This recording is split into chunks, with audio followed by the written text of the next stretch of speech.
अमीरी गरीबी। एक गांव में धनगुप्त नामक एक व्यापारी था। उसने जिंदगी भर कमाकर अपार संपत्ति जोड़ ली। बुढ़ापे में उसने काट पकड़ ली।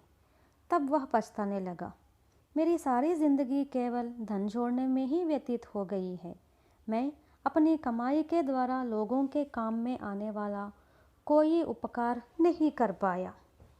यूँ सोचकर उसने अपने पुत्र श्रीगुप्त को निकट बुलाकर समझाया, बेटा, मैं अपनी ज़िंदगी में जनता के उपयोग का एक भी काम कर न पाया। तुम अपनी ज़रूरतों के लिए आवश्यक धन रखकर बचे हुए धन से एक धर्मशाला बना दो। यूँ कहकर धनगुप्त ने अपनी आंखें मूंद ली। अपने पिता की अंत्योष्टि क्रियाएं समाप्त करने के बाद श्रीगुप्त व्यापार में निमग्न हो गया। उस वर्ष उसे आशा से अधिक लाभ हुआ। उसे अपने पिता की बातें याद आ गई। श्रीगुप्त ने सोचा, हो सकता है कि व्यापार में अगला साल नुकसान हो जाए, अगले वर्ष भी ज़्यादा फायदा हो तो मैं धर्मशाला बनवा दूंगा, वरना बेकार यह धन खर्च क्यों करूं। दूसरे साल भी उसे दुगना लाभ हुआ, फिर भी उसे उस धन से संतोष नहीं हुआ। उसने धर्मशाला बनाने की बात फिर टाल दी। एक दिन रात को श्रीगुप्त बड़ी देर तक अपनी हिसाब किताब देखते जागता रहा। उस समय कोई पीड़ा के मारे कराहते हुए आकर उसके घर के सामने के चबूतरे पर बैठा। श्रीगुप्त ने खिड़की में से झांककर बाहर देखा। एक बूढ़ा पर अंधा भिखारी पीड़ा के मारे कराहते हुए चबूतरे पर बैठे अपनी झोली और बर्तन को टटोल रहा था। इतने में एक और भिखारी लंगड़ाते हुए चबूतरे के पास आया और पूछा, जगत कराहते क्यों हो, क्या हुआ तुम्हें? जगत ने पीड़ा के मारे कहा, अरे नारायण, तुम हो?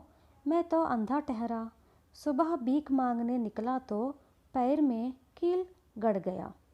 कील तो निकला पर पैर सूज गया है, इसलिए मैं कहीं जा न सका। आज मुट्ठी भर दाने भी हाथ ना लगे। एक ओर पैर दुख रहा है तो दूसरी ओर भूख सता रही है। मैं अपनी हालत क्या बताऊं?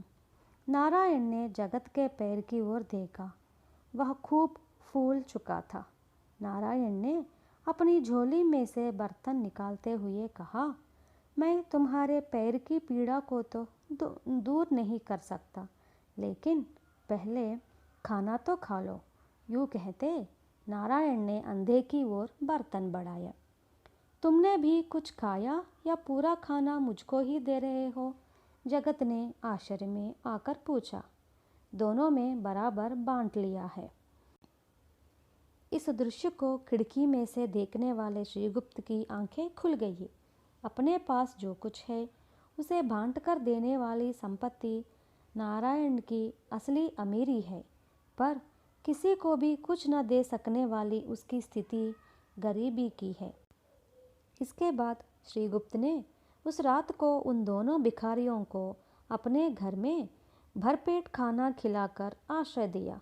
दूसरे दिन सवेरे जगत के पैर का इलाज करवाया और उसी दिन धर्मशाला बनाने का काम शुरू किया।